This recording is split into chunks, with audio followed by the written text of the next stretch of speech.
I feel like if you're a person who is taking over a large chain of supermarkets with the different franchises, which are all kind of like draining money, and you need to make the business profitable, this would be an excellent book to turn this Absolutely. around, right? Absolutely. Phenomenal book to turn this around. Absolutely. Right. But if you're somebody in the woods who's being attacked by a pack of wolves, Right. this doesn't help. It's not even big enough to throw at them, right?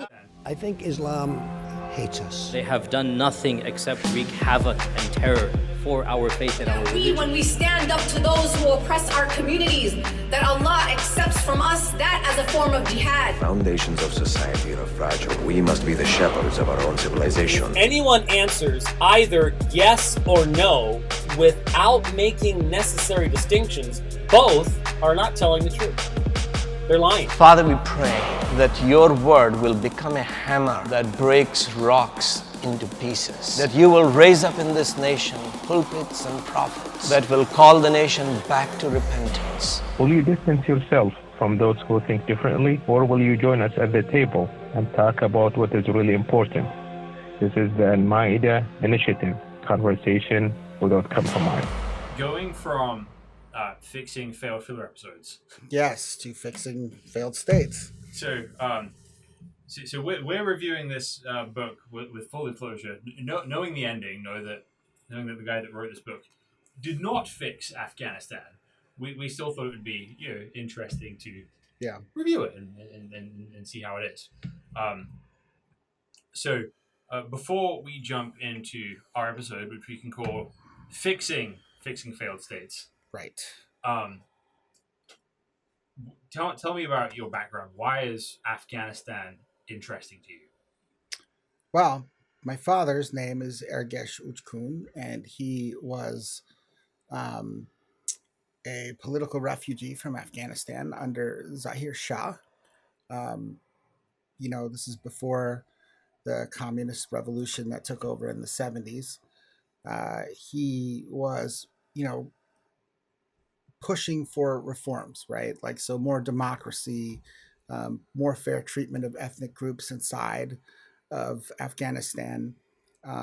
And he eventually alienated himself from the king and the local, and the government, to the point where they started persecuting him. They didn't allow him to go to medical school, for instance. They forced him to, become a teacher, so then that way they could more easily control where he was going to be assigned. It was all state controlled.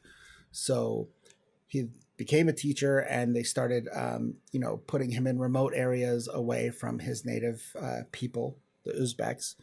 And eventually they, after not being able to limit his effectiveness because he was a good communicator, and to disconnect him from his following, they put a price on his head. So he had to leave, pretty much in the middle of the night, and he fled on foot from Afghanistan to Pakistan. They crossed the mountains. My mother told me recently, like, they were barefoot, him and his 3 friends that left. And, he eventually made it into, from Pakistan to Iran, and then from Iran to Turkey, where he met my mom and he had me. And we moved to the United States in the 70s because the Soviets were trying to, destabilize the Turkish government. And I think my father was like, I've seen this episode before. It's time to go. And one of the people that he had left Afghanistan with wound up in New York City as a superintendent of a building. So he sponsored us and we came. And as I grew up, Afghanistan never left our household, right? Like, I was raised a Turk because my father considered his people Turkic, but he was a patriot for his country.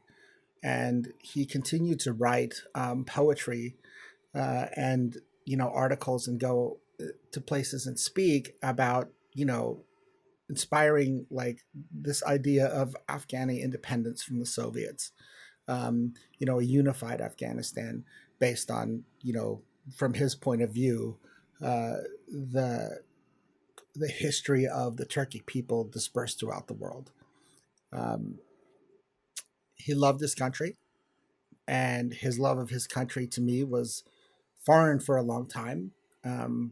But a moment for me was September 11th, when you started hearing names like Osama bin Laden, names I had heard growing up, reading in some of the publications that he was reading, the ones that I could get that were in English.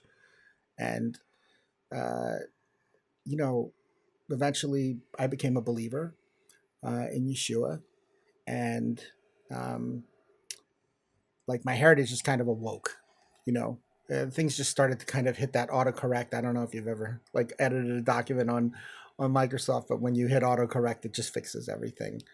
And that 9/11 moment was that. I just felt like the Holy Spirit did that in my life, kind of clarified my past and brought it into the present, and it helped divine my future. So I've had a heart for it. I've watched, many wars rip through it in my lifetime. And I've always just been waiting and waiting and waiting for God to do some kind of work there, like to restore it. And, obviously this last, when the government fell apart, this past year, it was hard. I mean, it was really difficult to watch that happen. But it did kind of, re-energize some of the desire to interact with the Afghan community, and, to look for doors to tell them about the God who wants to save them from their circumstances. So, in response to that, right, we thought it would be helpful to dig into the sort of worldview of everything that's going on here, because I think we hear a lot about economics, politics, but I think one thing that our culture likes to avoid talking about is like the worldview behind ideas and why people do things, why people believe things. Sure. So we decided to go through this book and just kind of do a worldview analysis, right? Right. So let's jump in. What would you say the premise of the book is? I mean, from me. I mean, I poured through about 150 pages of it yesterday, and the themes that he just keeps repeating are states need to be viable in order to bring things like personal liberty about. You need markets, you need healthy bureaucracies that aren't beset by corruption. The role of the state in the world can be a place where people who are in disaffected communities, people who have been left behind, I mean, those are his words, can advance, right? We can drag people out of poverty with healthy states. And the problem is that there are about 46 to 50 failed states in the world, where, people are stuck, right? And he kind of puts a thesis out that, you can take the themes that he talks about in the book and bring them, if you could bring them to bear in a government, it would fix those states. So and not really anything to add to that. So let's start off, right? Again, it's very, very, very easy, having the benefit of hindsight, sure, to go in with a certain bias against the book. It's very easy for me to do, right? It's almost funny that we're doing this. Right? It's almost like you want to read it and go, I mean, this is... yeah, right. Wah, wah, wah. Okay, right. As Christians, we believe that Ashraf Ghani is an image bearer of God. Sure, right. Sure. Just a man, right? He's a man, right? Right. And like any man, there's going to be good things about him, bad things about him, good things about his ideas, and bad things about his ideas. Right. So let's start with some generosities of what this book actually does well. Okay. For me, what the book actually did really well was it's really a lot of the principles he's talking about in nation building are very good, right? He talks about the need for good leadership. He talks about the need for a team of good leaders who have a clear and concise vision. And then he talks about, the need for transparency, right? Like accurate accounting, so that, there's not this opaque process where people can't see what the people at the top are doing and how that will inspire confidence in people to follow after the system. And some of that stuff spoke to me even in my personal life. I mean, like, what good is a marriage if you're not on the same page with finances, right? Like, how do you gain any traction in a marriage? How do you gain any traction in your life if you're not being honest about how you're spending your money? And then he talks about how, these things kind of boil down into, leadership being cultivated on every level, the federal level, we'd call it the federal level, but, the national government level, the program level, national program level, and then, kind of distilling down into, local, like, precincts and how they interact, right? Like having this kind of clear process that everyone can follow and will lead everyone to the same goal. And I think he does that kind of stuff well. And he repeats it a lot, right? Yes. Like, so it's, there's always 10 steps in every chapter, right? Yeah. The 10 steps in every chapter are kind of a finer tuning of what happened before it. At the end of the book, he's really just kind of calling people into like a constant state of calibration, right? Like, you have to take the principles that we laid out in this book, and as you implement them, they have to be constantly adapted to the situation. You can't set them in stone. And I thought that's great, right? Like, these are really good and solid principles. He's obviously got experience in them. His experience in the World Bank and all of the different, scenarios in which he applies that experience.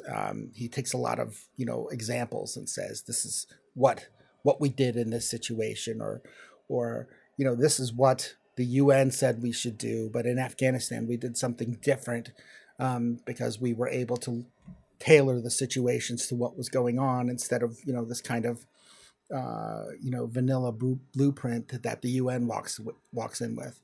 I think his explanation for me of how the election of 2005 went down in Afghanistan was super, like, we need that, right? Like, he talked about like implementing biometrics and getting away from cardboard pieces of paper, and how it would have saved money in the long run and a lot of confusion. It would have made the election more legitimate. Sounds kind of familiar, right? Yeah. Like, okay, is that your iris print? Yeah, that's your iris print, right? Like, he talks about going into that amount of depth, and the reason why that didn't happen was somebody donated $10 million worth of cardboard, so it wound up costing him like 800. And they'd be offended if they weren't used. Right.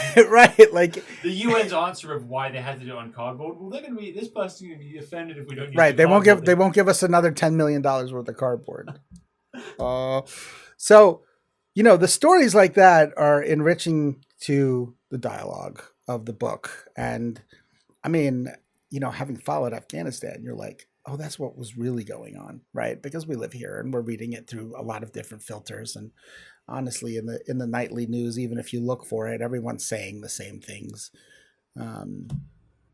BBC, all the United States media, you just kind of, Al Jazeera, you're all just kind of looking for something different, and they all have different elements of the same story, but not that kind of weight, right? Yeah.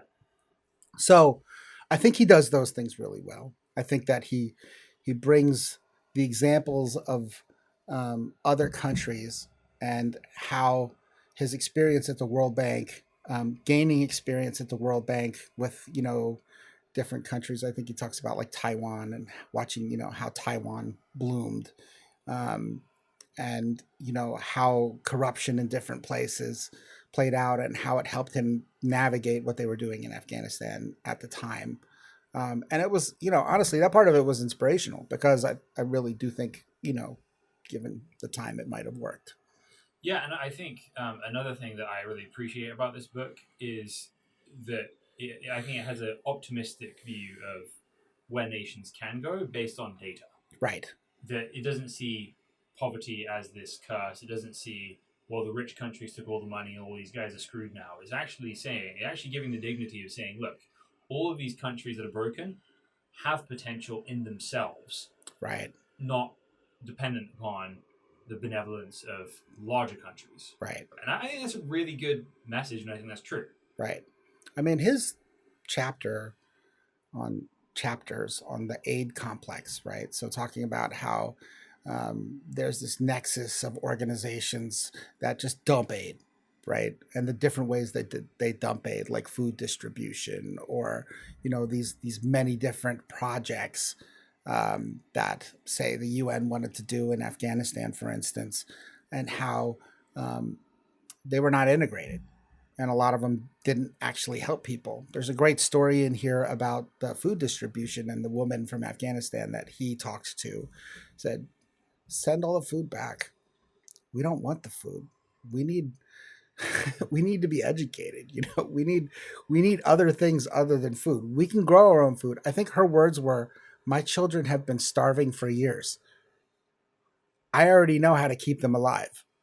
You bringing in all of this grain is not helping me. It's the teach me to fish thing, right? Or just give me what I need to be able to get out of this level of poverty, instead of just reinforcing it with, all right, here's another bag of wheat." So I really think that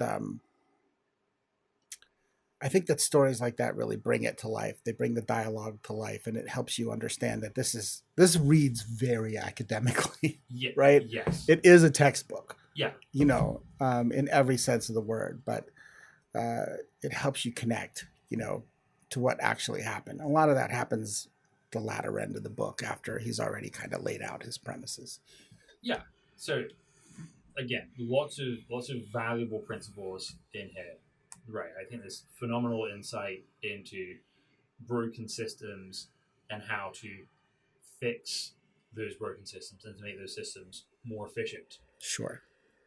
However, and here comes the however. Oh my gosh. Like the base assumption of this book, I'd kind of argue, is the fact that the main thing that's broken with the world is systems. Sure. And that if we can get rid of the inefficient, ineffective, corrupt systems and replace them with transparent, clear, accessible systems, sure, then the world will function better. So, did you really feel like, because this is how I felt like, and I felt like he's saying, okay, to fix a country, you actually need a unicorn. Yeah. Right? You need a bunch of people who are so committed to the future of the country and not to their own interests. I mean, you're from the UK. They've had democracy for way longer than we've had it in America.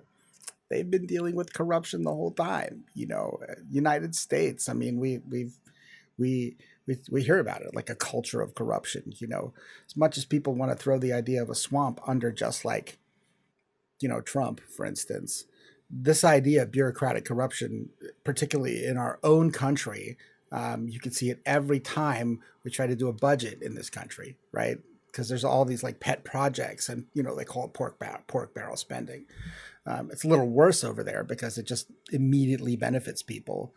But so you can have all the rules in place that he talks about, and you can have the administration in place that he talks about, but people are still going to try to figure out how to enrich themselves and make themselves benefit of it, whether it's immediate wealth in your pocket or influence or power that just reflects to you. So, all right, fine, take a unicorn. First, you need, first thing, right? First ingredient, get yourself a unicorn.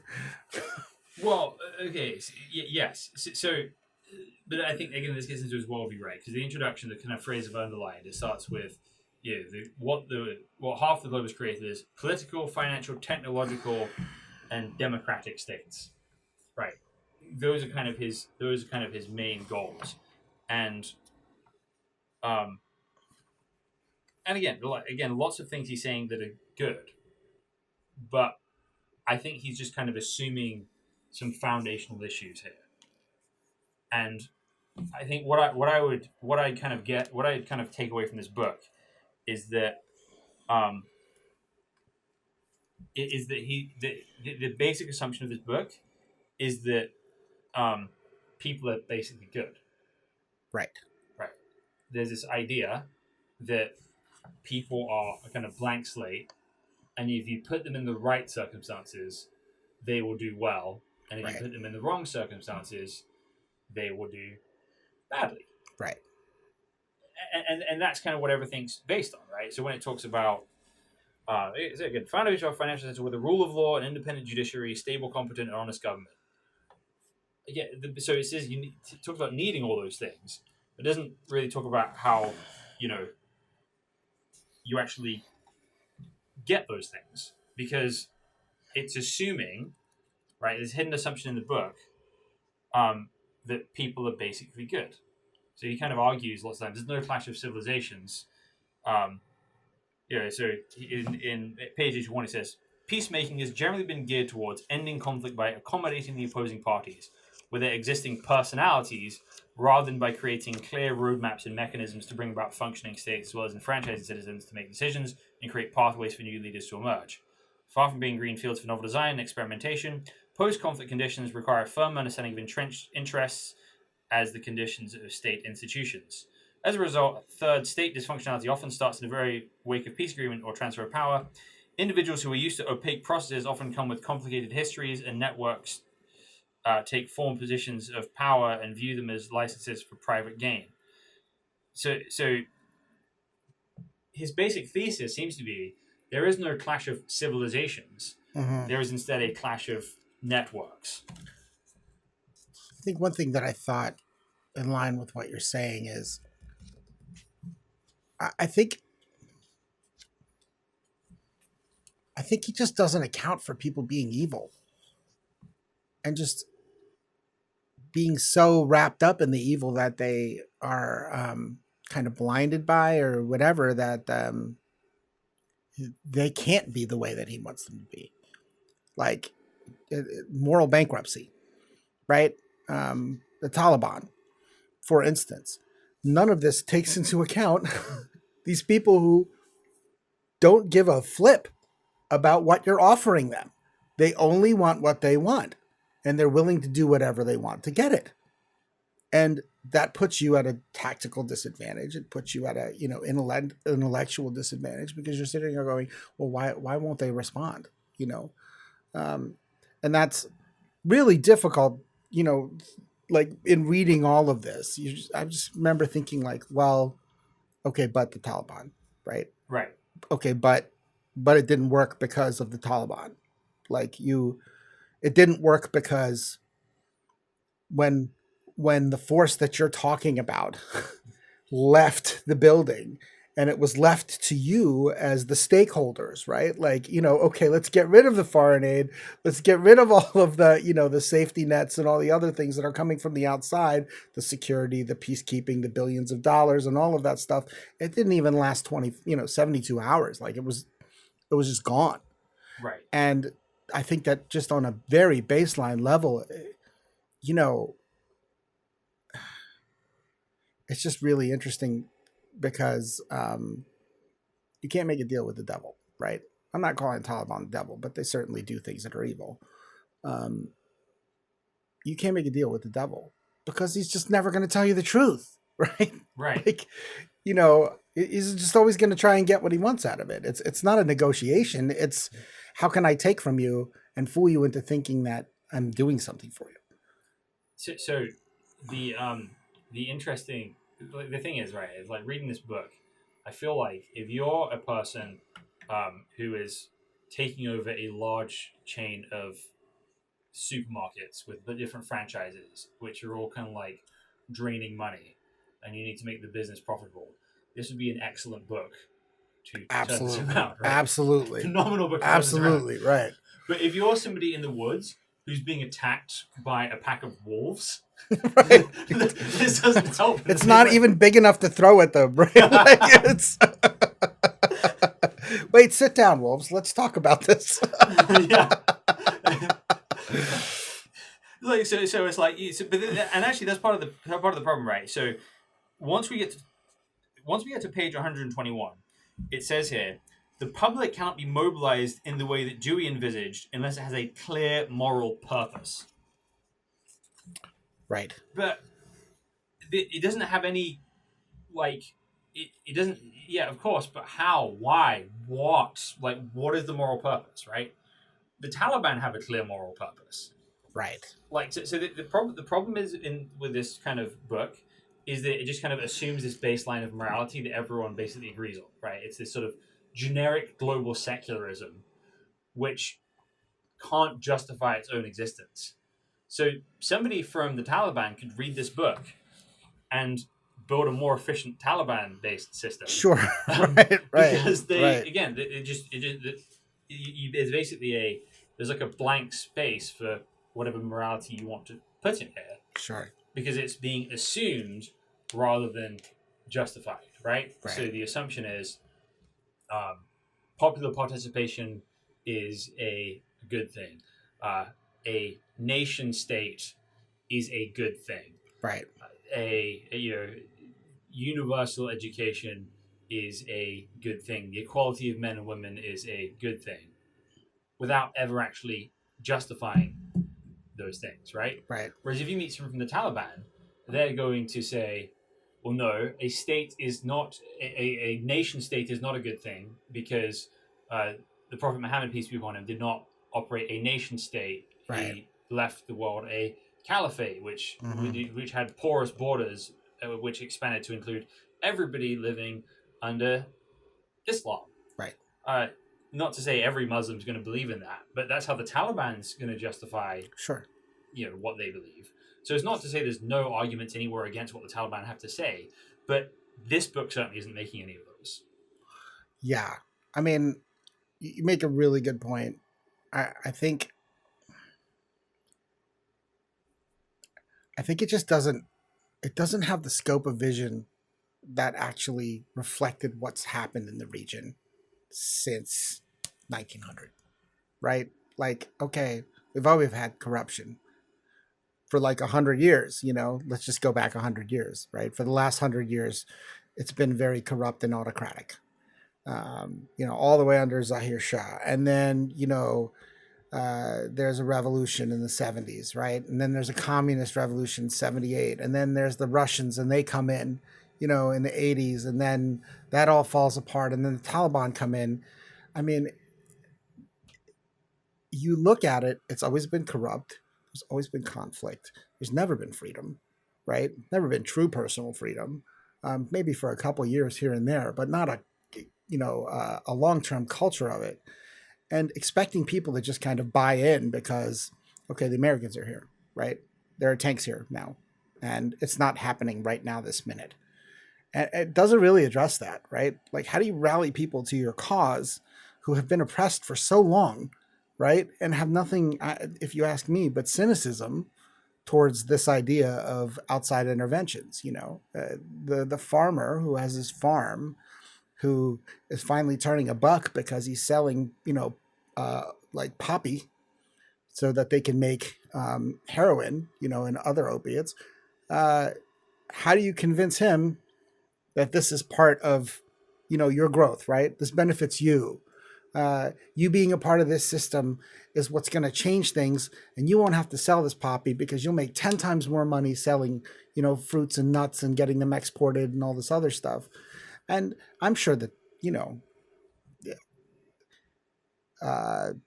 it just kind of rings hollow, right? Like, okay, I've heard this before. Or you're telling me this, but I know that when you leave, these guys will come back and they'll force me to grow the poppies again. Or the only way that I can survive is by growing the poppies. And it's really, like that, this book, it centers on optimism, but it doesn't draw the past of that particular area, right? Like, I know he's talking about it more globally, and it's more like, how do we fix all the states in the world that are going through this? But those states have had similar things too. The Vietnamese had the Khmer Rouge, like, the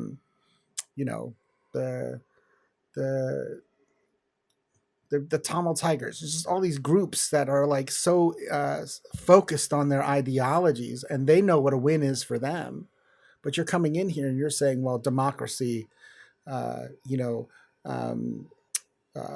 political progress, political rights, and involvement in the process, and all these other things. Like, these are so great. And the guy's going, okay, but I really just want to survive. Yeah. And how are you going to tell me that this stuff is going to help me survive? How is it better than what I was doing before? And then on top of that, the cynicism in which I know you're going to leave. Yeah. I know it's not going to work. So why would I put all this effort into it? Right. Yeah. Which, self-fulfilling prophecy or not, was justified in the end. I mean, it was so hard to watch, bro. I mean, it was just like, this is everything my father worked for, everything my father hoped for, right? Like the Soviets leaving and then the Taliban leaving. And we all hoped for that. We all hoped that the Taliban would never, ever come back. That they would be defeated. Turns out they were just chilling in their living rooms, like waiting, for us to leave.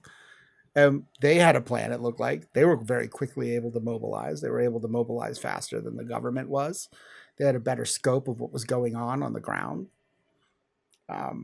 It does not appear that his academic-minded principles were able to clearly grasp the idea of like that evil I was talking about, right? This idea that, we're going to look at it from the Bible, right? Like the heart is desperately wicked, and who can know it? It says, they say follow your heart, but your heart is corrupt. It will like lead you in the wrong way. And not to get into the motives of, your average Talibani, but I'm sure he thinks that he's doing the right thing. Right. He thinks that he's doing the right, like he's justified in taking life to stamp out evil. But the problem is there's a moral like blindness that occurs when you're that steeped in the idea of, well, I will kill somebody to get them to, to get others to accept my point of view, right? Like you don't see the tyranny in that. You don't see the oppressiveness in that. You think that you're doing them a favor. Right. And it's mind boggling, right? That like you're this learned person who has the ear of all of these like really influential world systems, and the part you're focused on probably rightfully is the corruption element of it and everything like that, but how their efforts play out on the ground in these countries, but to just not really have like an understanding of what's happening there, like why these people think that way and why they respond that way, and that you're not just going to fix it by bringing them to a table and trying to build some kind of parliamentary system. They don't want that. Why would you share power when you could have it all? Right. Well, right. So, and I think the central issue with this book is the central issue with secularism itself, in that it's Christless Christianity. Right.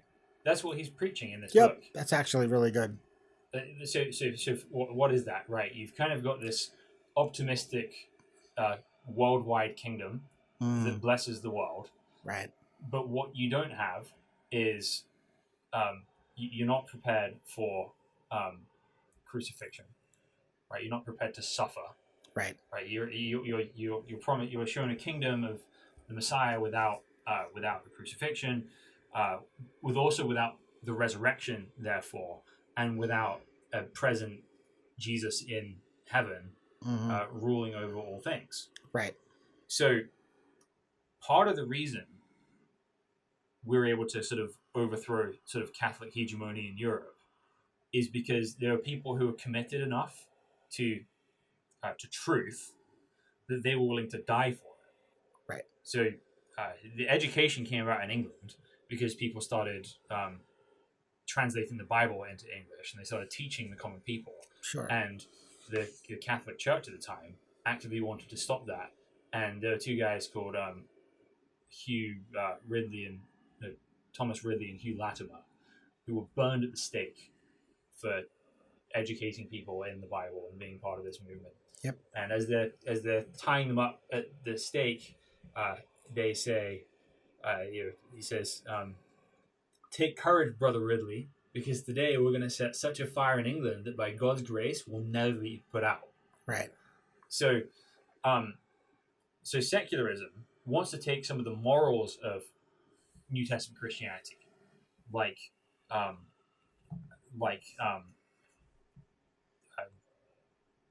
servant leadership, right? The decentralization of power, equality, the education of everybody, right?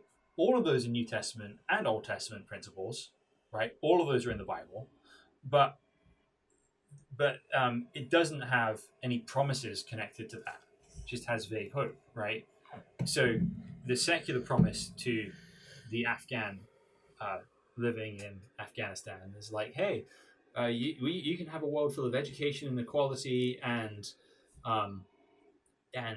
hope and future and prosperity. Okay, what are you prepared to do for that? Oh, we'll do our best. Right. What about the Taliban? Oh, okay, well, hopefully they won't come back.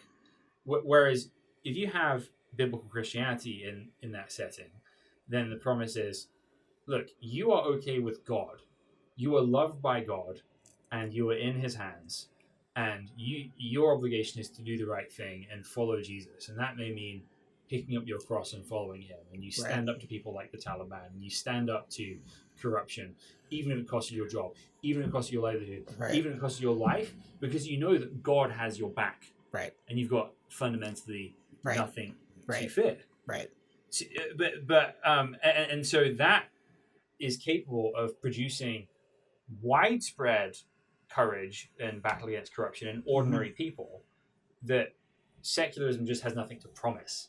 Right. Has no ultimate hope. It has some compelling ideas that it has fundamentally borrowed from the Bible, right? But it has rejected the things that actually have transformative power, right? To fix things. I mean, the flip side of that is it reminds me of a neighbor I had. We had our neighbors were Pashtus, and their son was a little younger than me. One of their sons was a little younger than me, and we all used to just hang out on my front porch, and talk. And he left for a while. He was kind of like a problem child, but then he got steeped in Islam and came back, and we were having conversation. This is after 9/11 about what had happened, and the motivations of the people who did it. And honestly, his response was, well, they have a point, right? Sounds right to me, and to me, it's shocking because, I'm not in that system, and obviously, but to him, it resonated in some way. And I think that unless you have Christianity, right, like an opposing viewpoint, to kind of say, okay, as a human being, I want to act and behave in a certain way, right? But this is the way that we've always done it. Mm-hmm. You could look at them and be sympathetic to what they're trying to do, because there's obvious things in the world. There's sin, right? There's moral degradation. There's corruption. There's all these things that are oppressive to humanity, and the people who are Muslim and in your camp, right, like from your area or from surrounding areas, are saying, this is the way we fix this problem. See, this doesn't deal with the Ghani premise, doesn't deal with that. It doesn't deal with this idea that the world's messed up. People are dying all over the place. They're getting massacred everywhere. And what you just said was, what can happen, from a Christian mindset, is to be able to sit there and say, well, we have God on our side. But that's exactly what the Taliban are doing. Right? That's exactly what the Taliban are doing. And right now, they're, happy as can be, because they feel vindicated, right? Allah drove the infidel out, and here we are, and now we have our land. And, I know that not everybody obviously is going to it's not like they didn't have a first act with it, right? It was really awful. And, people who are bought into this kind of progress that he's talking about in the book are, running for their lives and trying to get out. But there's a very common denominator of people over there who are poor, who are the people that he's trying to reach in this book, who are just going to go over to the other side. because it does address those things. It does address like moral depravity. It does address like, what they call the great Satan, know. So it's actually the problem is that you can't live in the world without having a God, right? An ultimate standard. Sure. And the Taliban have a very clearly defined moral standard that's easy to find compelling, right? Right. And the answer of this... It's a much simpler pitch. Yeah. Whereas the answer of this crowd, tends to be, well, that's not real Islam. Mm-hmm. Well, what is real Islam? Not that. Right. It's like, he doesn't have a concise worldview of how to respond to the Taliban. Mm-hmm. Because this is actually the central struggle of Islam in the world right now, is that it's just this sort of like battle of the scholars. Right. And you kind of have all these authorities say that these authorities and these people are not legitimate. Well, our authorities say that your authorities are not legitimate. Sure. And Islam was sort of designed to function, it had to have this sort of centralized figure in times past. Sure. And that person no longer exists to say, no, you guys are wrong. Mm-hmm. These scholars are the right scholars. It's just all these different things. It depends which state is sponsoring people at this point. Right. So there's no like compelling countervision to the Taliban that holistically addresses people. Mm-hmm. It assumes that people are just kind of great already. Right. That's what secularism is. Well, even the Taliban would be great if they just had money and education and... Oh my gosh. Right? Yeah. All they need is a couple Humvees. That's it. Everything's going to be great if you make them feel like they have a military, for instance, right? Right. They have their own security in their hands. Well, yeah, right. So because of this assumption, right, which is actually a common assumption between secularism and Islam, the people are a blank slate. Right. That if you give people the right circumstance and setting, they'll just sort of naturally flourish into good people. Sure. So what that leads is this systems-based approach, that our goal is to take out the wrong system, put the right system in place so people can thrive. Right. Well, that mindset leads to, well, what happens when that system is not in place? Right. You are paralyzed. Right. I mean, I think that what it's trying to do is lure people with positives, right? Without talking. I mean, in Christianity, they call it positive Christianity. The first megachurch in America was founded on this idea that you could, not preach about sin, right? And that you would just preach this positivity over and over again, and that people would be drawn to just the positive aspects of it, right?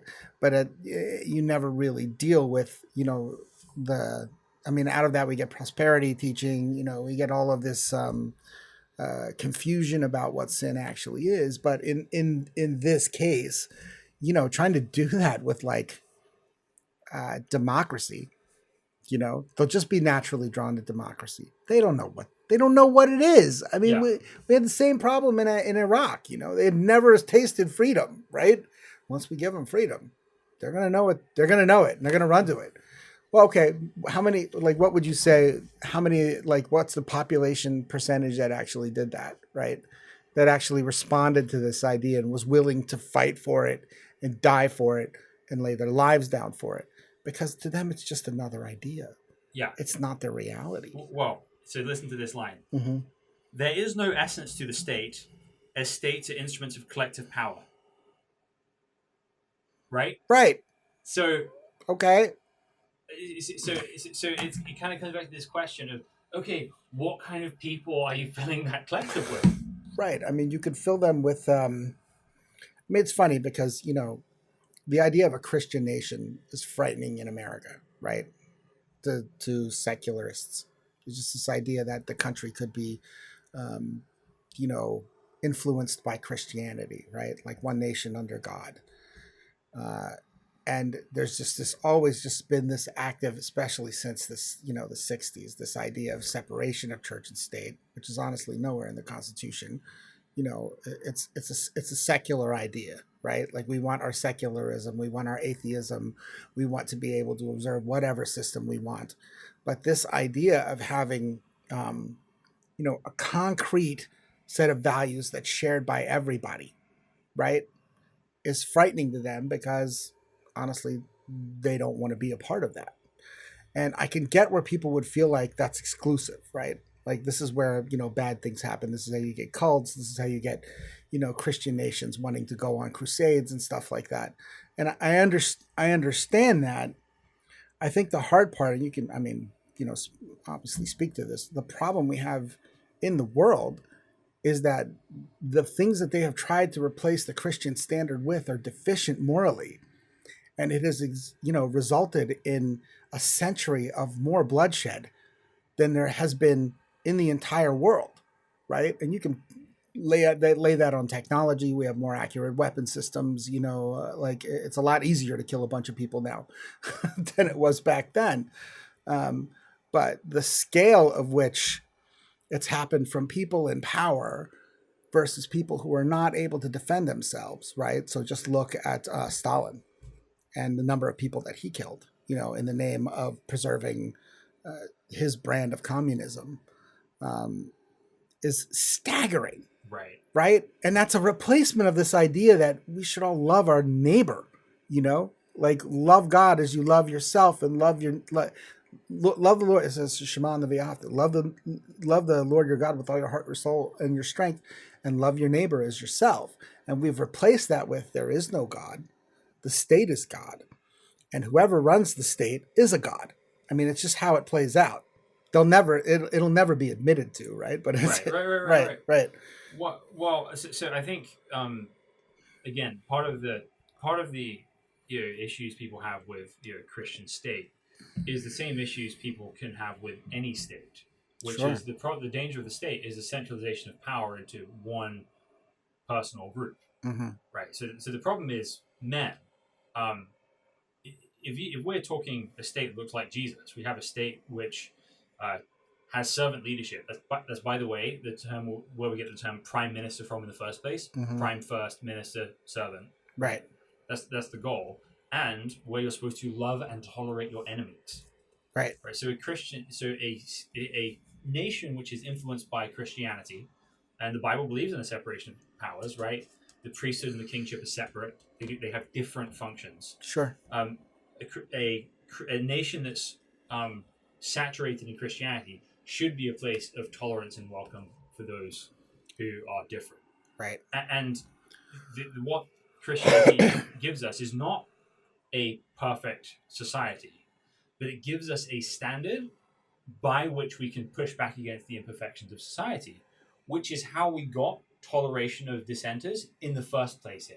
Right. Because John Locke can look at the life of Jesus and he say, look, guys, if Jesus doesn't use coercion on his enemies, and he's God, how much less can his people use coercion to try and change the minds of our enemies? Right? Sure. We have to have toleration. So, like if you're going to have a God is unavoidable, right? So in this, God is the state functionally. Right. God is the collective right. people's will. Right. And the problem is in Afghanistan, the collective people's will led to what happened. The collective people's will ended up being corruption, self-serving on a wide scale. Good point. It's not just the government. Yep. And the collective people's will ended up being the Taliban as well. Right. Because it's not they're not just invaders. There's popular support on a wide scale. Yeah. In Afghanistan for people like the Taliban. So fundamentally, the will of the people becomes the will of Satan, right? Unless the people are transformed, right? I heard a interesting analysis, and I haven't done enough research on it to actually prove, back it up. But the reason why the military collapsed in Afghanistan was because the government was subsidizing potato farmers. And as the government grew more and more corrupt, they stopped subsidizing the potato farmers. In turn, the potato farmers who were selling their potatoes to the military stopped sending potatoes to the military, right? And the military wasn't eating. So they weren't getting paid and they weren't eating. And that was why it was very easy for them to say it was better for us before. Here I am. Now I'm actively risking my life and I have no support, right? I have no benefit of it. And you can see how like corruption, will take even the best ideas, right? These are the best of ideas. Yeah. These are assuming people are at their best, and these are the best of ideas, and kind of eat away at it. And of course, he talks about that a lot in the book. This is how we combat this kind of culture that will lead to this kind of corruption. But honestly, in the end, I mean, some of the stuff that he's like advocating for is just this kind of world government based on this secular idea, like all the nations of the world need to participate in this very secular system. And he does kind of throw it, like, okay, he does kind of make adages to like say how some people in Canada somewhere were, very wary of allowing women with, headscarves to come in and work in their workplaces. Like he does kind of talk about it like, all right, people will still practice their religions, but it will all be subject to the state. But nobody who has a religion and practices that thinks that, right? Like, I even just on a metaphysical level, right? Like I believe that there's something greater than me. And if there's something greater than me, it's greater than everyone. It's greater than any government. It's the God that I call upon to like redeem me from my sin, to deliver me when I'm in trouble, to, provide for my family, to bring blessing and peace into my life. And the state is a byproduct of that, right? Not the initiator of it. Right. So you look at that farmer in Afghanistan who's not getting paid anymore. Who's he going to turn to? Is he going to turn to the state and petition his government and say, why are you doing that? Okay, he should, but not if he's not have like a long track record of being able to have that success. And I'm sure he did. So who's he going to turn to? He's going to turn to his God. And the people who are, coming in the name of his God, no matter how morally bankrupt they are going to offer relief from that situation. And it's like, who would you go to, right? I'm a religious farmer, and these guys are talking about religion and these guys are not. Right. And they're not delivering, but these guys are promising that they will. And I know that a lot of baggage comes with that, but for sure. And so then the question, so people are going to talk all the time like, okay, the Taliban is not real Islam. And, we can acknowledge here that the Taliban is a very specific interpretation of Islam. Sure. But then the question becomes for Afghanistan, okay, where is real Islam? And who actually represents it at this point? And there's kind of no one. Right. I mean, yeah. So fundamentally, all of this comes down to a question of, who your God is, right? So what the Taliban present is they say, this is God, this is what God wants from us. And the secularists say, oh no, I think it's better if we're just not ruled by God as a society, we just just personally. Right. But who should rule instead? Well, God is a good orderly direction. That's like God is this the system functions as God. Right. At this point. And then right. And so it's like, okay, as long our God is supreme and you can have your own gods so long as they, bow down to our system. Our right. system. Yeah. Right. And what's lacking is somebody with a counterpoint to be able to say, no, you do not represent God. Mm-hmm. This is what God says in his word. Right. God says you shall love your enemies.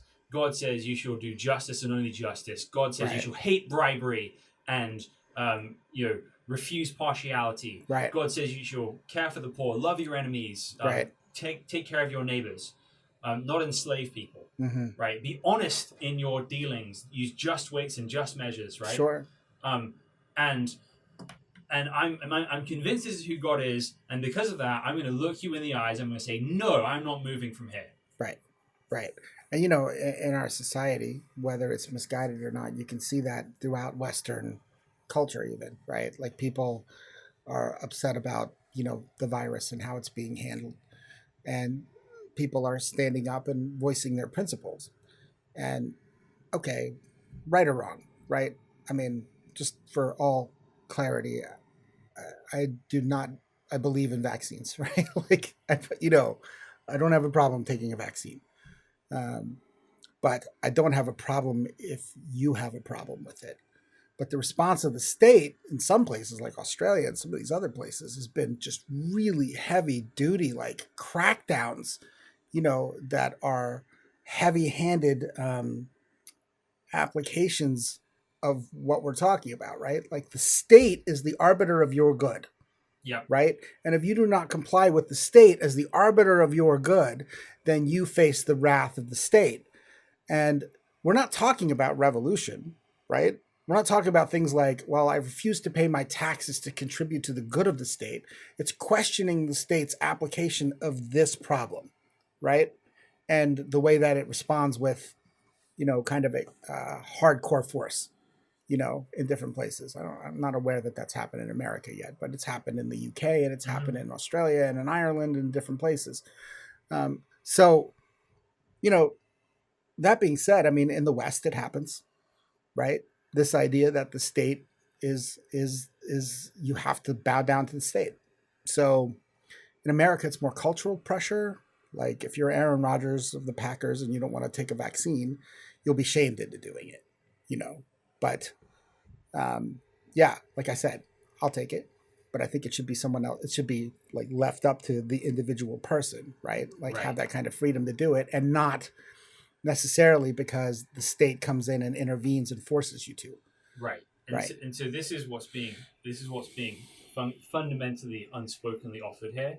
It is fundamentally the state as functional God in people's lives. Right. And we've seen, the scriptures talk about it. Yeah. When we have one world government, it's not a good thing. It's this idea that people don't get to express their faith, right? And it is an affront to God. It's an extreme attempt to stamp down the things that God wants to accomplish in our lives, right? Like the coming back of Jesus, the redeeming of all people from sin, the bringing of his kingdom on earth, this idea of a state being an obstacle to that.